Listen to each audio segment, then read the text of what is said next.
Welcome, everyone, to my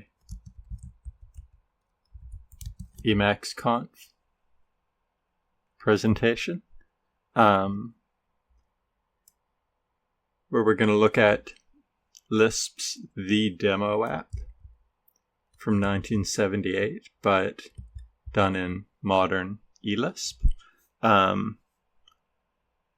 Then we're going to look at getting Inferior Lisp working, my dear Common Lisp. And then we're going to use the Common Lisp Interface Manager, the open source child of the Common Lisp Interface Manager, McCLIM, from Inferior Lisp in Superior Lisp,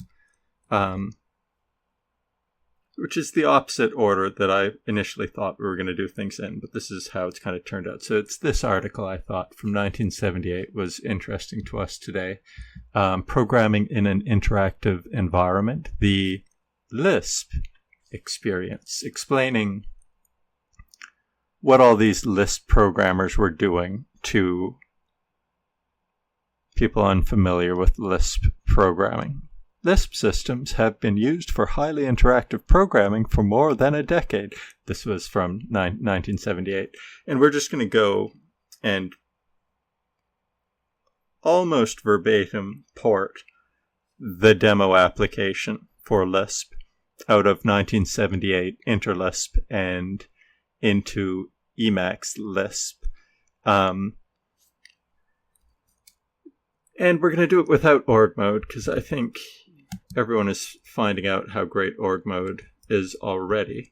For Inferior Lisp, I thought instead of org mode, we'll theme it around slime mode. And then it turned out most of this presentation happens in Emacs Lisp because this is an Emacs Lisp conference. But I found out that there's IELM mode, which is pretty similar to slime mode. But in our hearts, we can imagine that this is an Emacs example homed around slime mode, Superior Lisp interaction mode for Emacs, instead of org mode. Though, I do secretly use org mode as well. Not very secretly. But that means we're kind of improvising a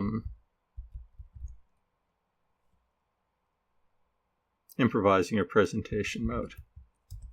So we have this big buffer of Elisp, and let's just, this is me, not Sandoval, out of interest.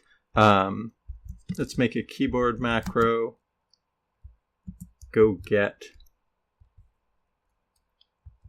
the S expression wherever the cursor is, move it to the next S expression, paste it in here, and the keyboard macro. All right. And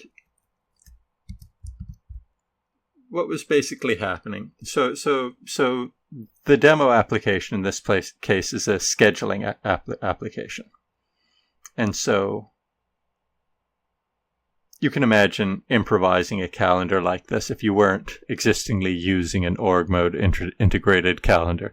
So, just have a list, and maybe each list is of sublists, where the first element, the car of the sublist, I guess, is a sensible sounding date format like SatDec7. This is clearly the first day of EmacsConf.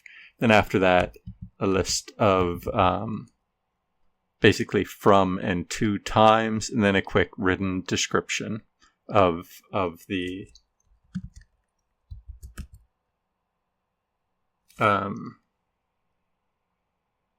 of whatever event was at that time.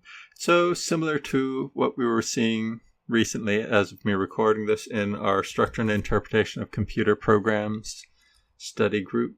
You have all these little methods, defuncts. So hours of a time is actually just car of the time, minutes of the time, catter time.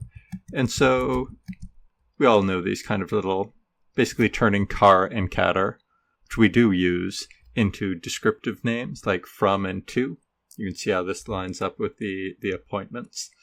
So for reproducibly building Emacs described event, I guess from would be 1625. Let's just grab that and literally use those because we're interactive programming, right? So we have this quoted form, and then let's do from of that. Great, and let's do minutes. So from 1625, 1645, reproducibly building Emacs. So when I do from to that, I get 1625. When I do minutes to 1625, I get 25.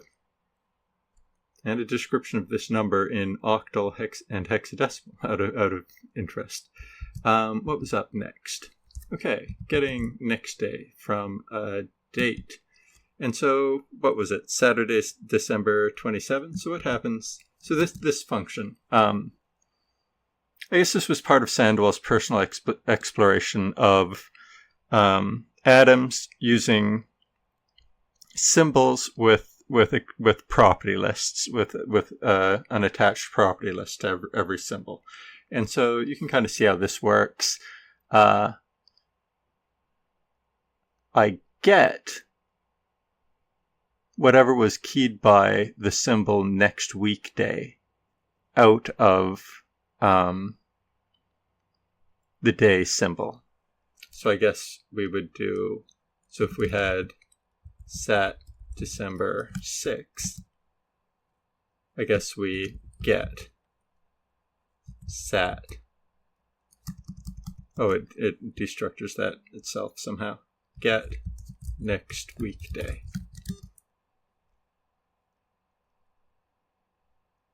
Sorry, next day. Set December 6th.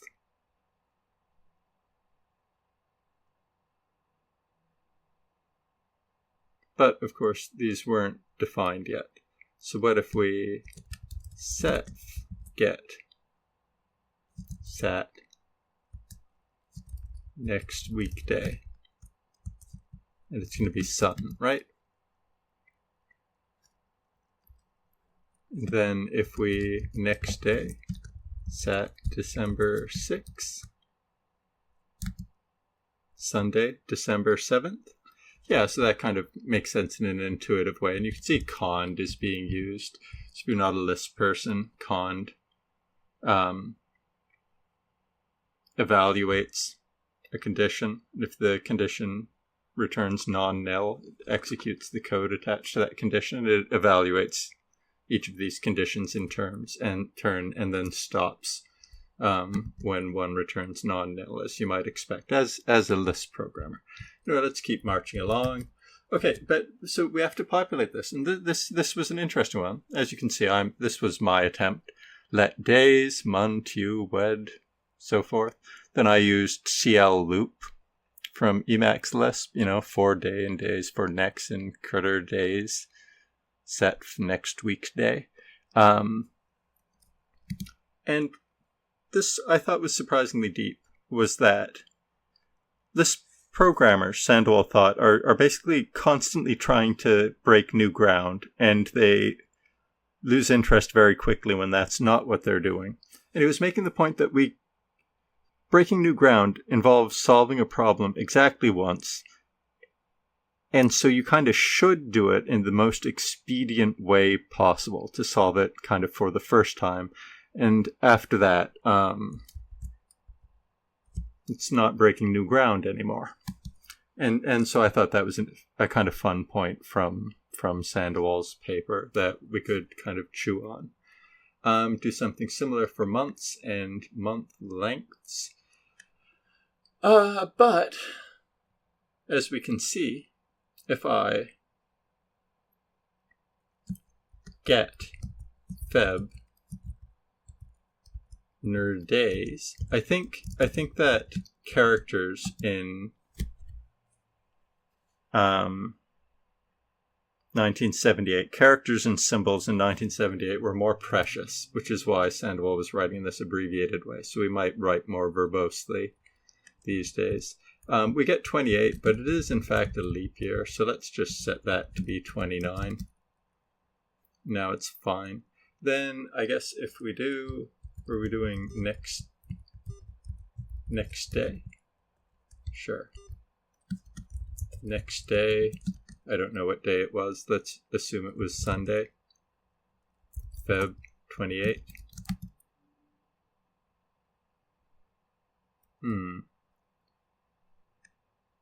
Some kind of typo crept in there, but we can deal with it. Let's just set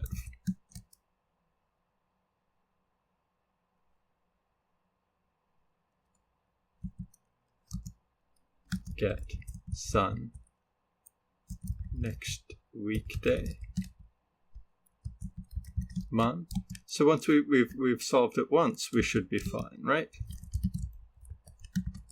Okay, I think I have to speed up a bit. Yeah, there we go. Monday, February 29. And then what if we next day, Tuesday, March 1st? Okay, it basically seems to be working. And I'd argue it's actually fun that we kind of had to do that. Then just imagining you're kind of functioning with other people. Day begins at 900, ends at 1700, so kind of a 9 to 5 imagining, though perhaps shorter is more appropriate, but let's not quibble about that. What was happening next in this app? Holes in. Oh yeah, so get me the free slots in from start time. List of appointments, remembering characters, I guess, were more precious, is my theory. And then an end time. So if I go holes in, and then from 900 to where I've written 9 space 00, and what are my appointments? So I have a list of appointments that need to have start times and finish times. So let's go 12:59 to 13:01. The description, I guess, can be test, and then let's finish that at 1700, like we kind of thought.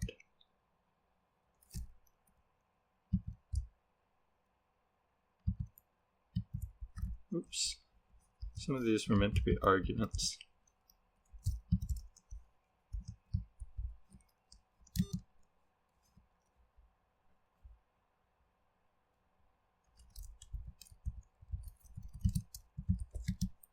Okay, there we go.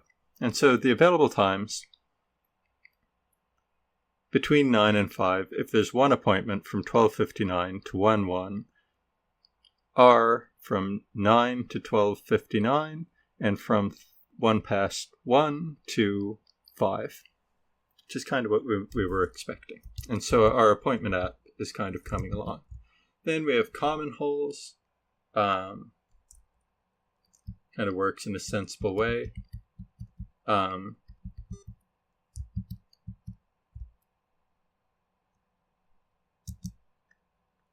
Do we have, what are some common holes from 2 lists of appointments, I guess? Common holes.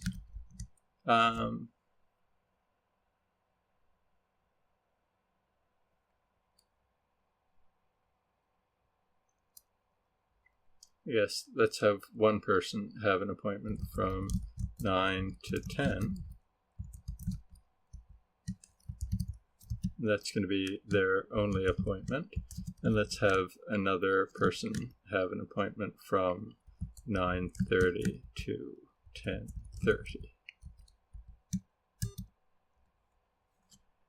Oh, we didn't do before time yet. This is the order Sandoval implemented things in there. Okay, there. So the common holes are from 9:30 to 10. Well, that's actually the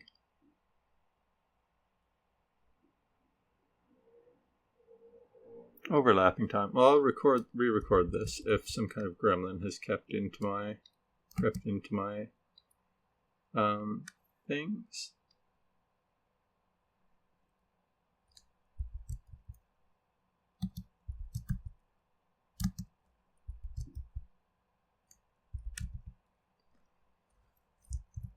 And then what did we first start by doing? EmacsConf track 1 and EmacsConf track 2, and we'll do it on Saturday, December 7.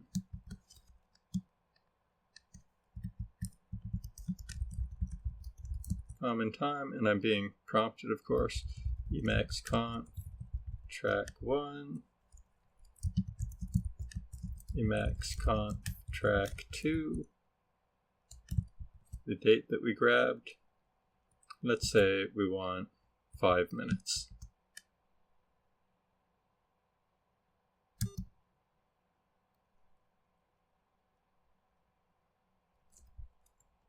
And as always, I'm forgetting to quote things.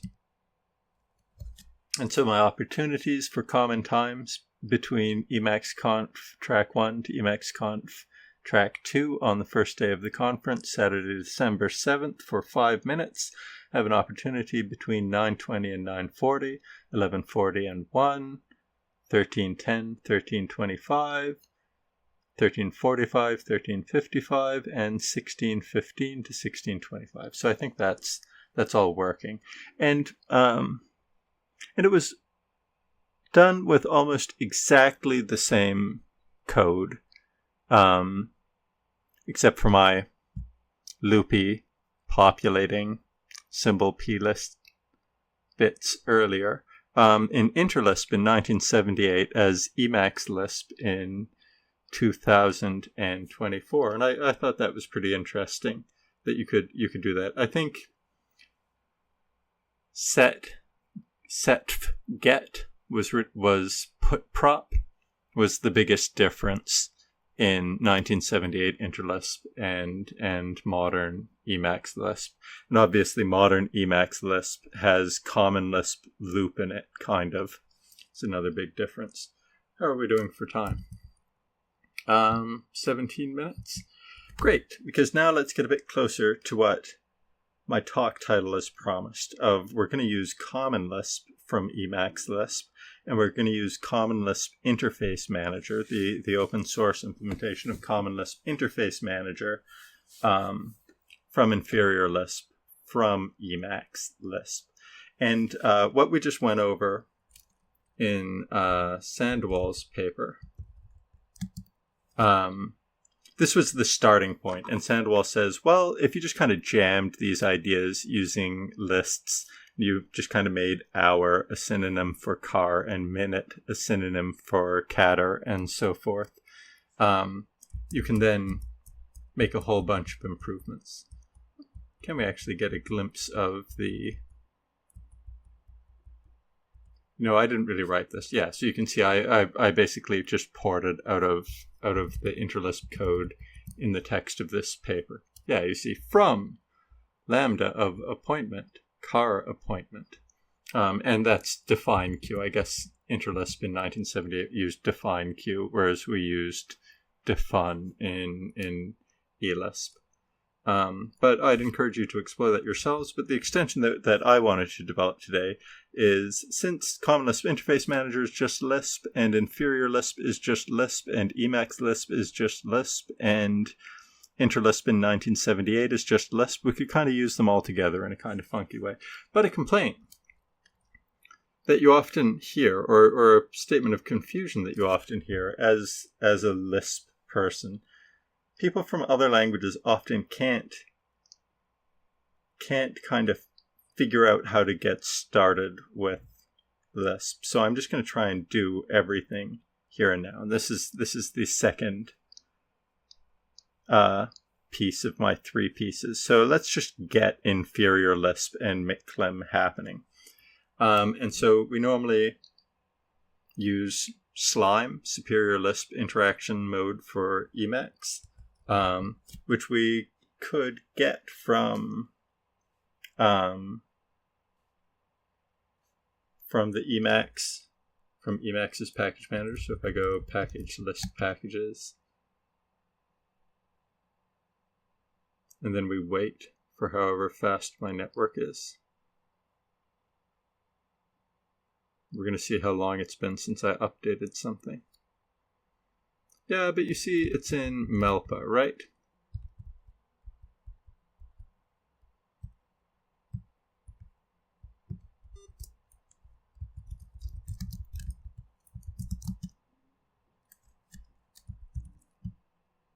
It's got to be somewhere here.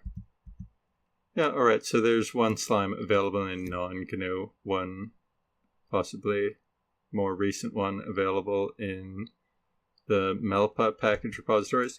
I don't know about you, but I can sympathize with people who feel confused by this, because I think if you look online, if you found a search engine result, it doesn't customize these like I customize them. So let's just do this. Customize variable package archives.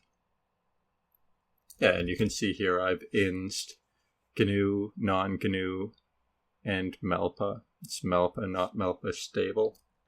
Saved and set. So that's how I do that. So we're just kind of totally get an inferior Lisp working. And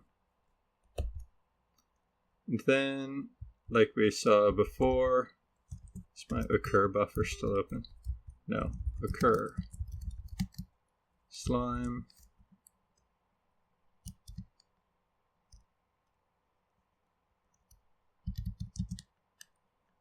So we could install and execute that. I cloned slime since common Lisp people might use slime and swank like McCLIM does outside of Emacs. I think we can secretly see I've got it here already in my .emacs.e slime. But you could install it like that. So the hotkey is I, and then execute to execute the install. I realize you all already know this, but many of you might not yet be common Lisp programmers, and you can use both superior and inferior Lisp. Instead of package archives in Emacs in inferior Lisp, and with great controversy, we often use quick Lisp. People sometimes complain quick Lisp releases get out of date quite quickly. But there was one recently, so they're pretty in date. And so there should be so basically you download quicklisp.lisp, you check its SHA-256 sum. So I guess in OO over here, if I press D, Screwtape downloads quicklisp.lisp. Great. If we open a shell, realize that this is just riveting for all of our experts there. SHA-256 downloads quicklisp.lisp. Your SHA-256 might be different to mine. Somebody please tell me during the actual conference the right Emacs idiom to do this. I guess it will be tools decrypt something. But then once you have quick Lisp, let's go back to our shell. I'm on OpenBSD or a BSD, so I type package add ECL to get embeddable common Lisp.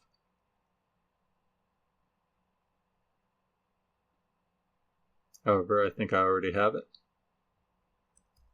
And then let's start embeddable common Lisp. Quick Lisp inserts itself already. But just loading that quicklisp.lisp file kind of would get you here anyway. Now let's QL quick load McCLIM. I'm actually following my plan. McCLIM is kind of like Emacs in that it handles all sorts of graphical stuff. Like if you have GTK Emacs, it can do really a lot of stuff. And that's the reason why compiling and loading the McCLIM package takes a while. And I do use my old computer laptop, my old computer challenge laptop all the time. So when you do this, your computer will be substantially faster, or you will be feeling smug about how slow you're running your computer. And so there's no problem. Next, we're going to start Swank, which is the Lisp part of Emacs's slime mode. So if I remember, we looked at this before. So in my .emacs.d, and then there should be slime, start Swank. Let's just grab that and load it. You don't have to type $P. The string will work as well as a path name, but it's kind of fun to do so. Now, slime connect. You installed slime earlier. Default values. Oh, the reason we had to do this and not use slime, start slime normally, was that McCLIM, Common Lisp Interface Manager, McCLIM implementation of the Common Lisp Interface Manager spec also uses Swank, and McCLIM really wants to be in the driver's seat. So we can have our Emacs connect to the McCLIM to the Swank that McCLIM was already running. So in package CLIM user, I don't know if this is an Emacs Lisp idiom, so you normally have user packages to absorb user code just for kind of fooling around. And then let's just use CLIM at all. And so CLIM does lots of things around presentations, but one thing it does is automatically, to a large extent, generate graphical user interfaces. And so there's a lot to it that's not about graphics, kind of richer interfaces than ANSI Common Lisp's character streams. But let's use it to grab a graphical pop-up that returns a value. So we have this accepting values tool. T is just choose whatever you think the default stream is. We're going to want our own window, T as well. So just a keyword argument. After that, we can just write things like accept string. And I'm just doing this for people only listening, I've just done this in my ECL slime REPL. Enter a string, foo, bar, bez. Alt-enter, I think, is the shortcut to return that. As you can see, its first return was foo, bar, bez, and it had second and third returns, string being the type, presentation type that it got, and T, I think, to indicate that it exited successfully. We can also do expression, might be more interesting. There are a whole bunch of these. CLIM's examples folder is pretty good, and the documentation, everybody's documentation, McCLIM's documentation, Lispworks and Franz's documentation, all tell you about the different default presentation types you can accept. And they're pretty intuitive, and they're kind of very Lisp compatible, which everything kind of is. So we could accept an expression, foo, bar, bez,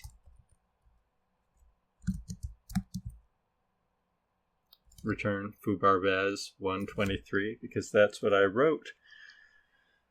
And now the kind of piece de resistance of putting those things together. Let's just run over to our scratch buffer. Oh, or our IL thing, right? That's what we're actually doing.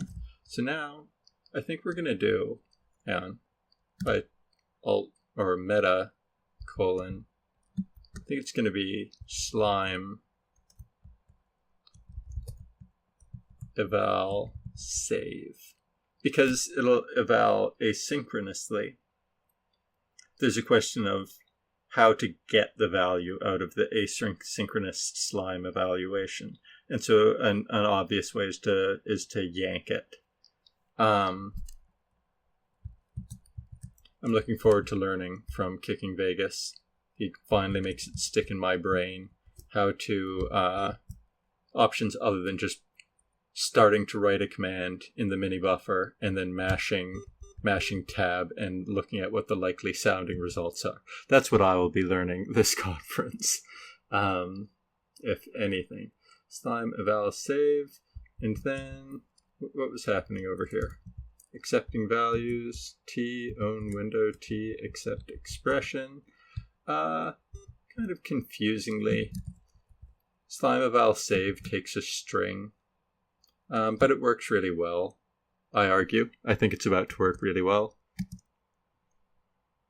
Okay, this is great. So you can see I've used, oh, please enter an expression. So we were doing an expression, and so that's right, like 3, 4 over 2, 5 over 6. That's an expression, right? And now I've yanked it. I should have really been in Scratch because I just want to dump. Sorry, Scratch. Dump whatever that did. Oh yeah, and see, it kind of simplified that while it was reading it. So running in Elisp, slime eval save, accepting values, T own window T, accept expression. And I got the 3 returns all the way from McCLIM to Inferior Lisp to Elisp, 3, 2, 5 over 6. Second return was a presentation type of expression, returned successfully, T. Yeah, so that's pretty cool. How out of time are we? Oh, we did this in basically half an hour. Maybe we could stop and assume there will be a bit under half an hour of interactive discussion. And when I also watch this and also receive suggestions, there will be additions and changes to make, I think. But can we quickly define, accept, date. Let's not take any arguments. Let's do this.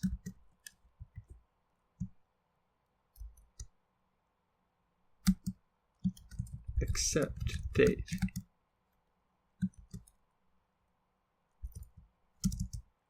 Saturday, December 7th. Oh, it doesn't return it. But it gets pretty close to returning it. I guess it yanks it.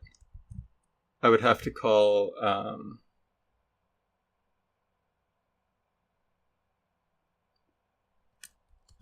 going to say it's slime sync. At which point it will resolve the slime eval async.